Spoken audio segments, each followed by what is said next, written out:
বাবায় ছুরি নিয়ে সন্তানের গলায় ধরে, সন্তান কেমন ভাবে রাজি হয়ে গেল। বাবায় জিজ্ঞেস করে, ইসমাইল,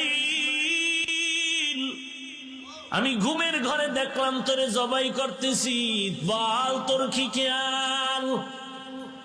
সন্তান ইসমাইল একটা সেকেন্ড দেরি করে না, চিন্তা করে নাই, সাথে সাথে বাবার সামনে জবাব দিয়া দিলেন, ইয়া আবাতি ইফআল মা তুমার সাতাজিদুনি ইনশাআল্লাহ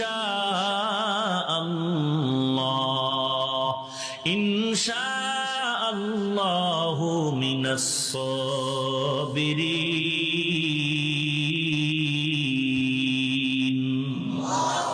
আব্বাজান, দেরি করবেন না, তাড়াতাড়ি আমাকে জবাই করেন, ইনশাআল্লাহ আমাকে ধৈর্য ধারণকারীদের মধ্যে পাবেন।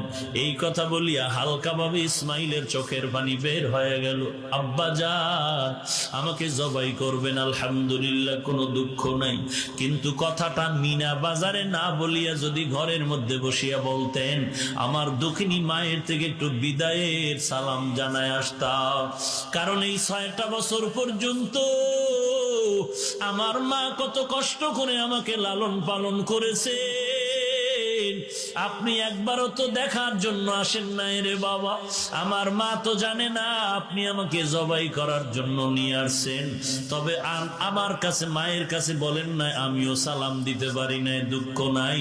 আপনি যখন আমাকে জবাই করবেন, জবাই করার পরে আমার রক্তমাখা জামাটা একটু বাড়ির মধ্যে নিয়ে যাবেন, আমার আম্মার কাছে আমার সালামটা পৌঁছায় দিবেন।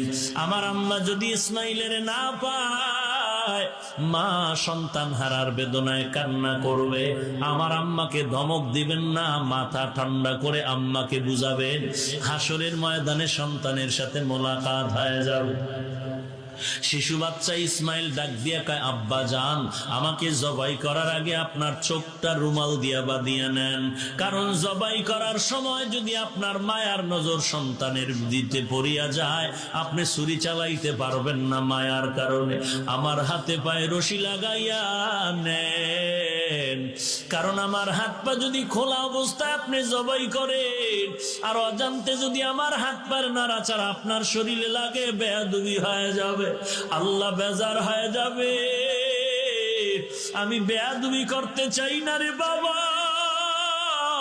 তাড়াতাড়ি আমাকে জবাই করে দেন। আল্লাহ না হয় রাগ করবে তাড়াতাড়ি, আবার আল্লাহ রাগ করবে। ইব্রাহিম নবী ইসমাইলের শোয়াইয়া ছুরিটা যখন চালায়, আল্লাহ কয়, ছুরি আমার ইসমাইলের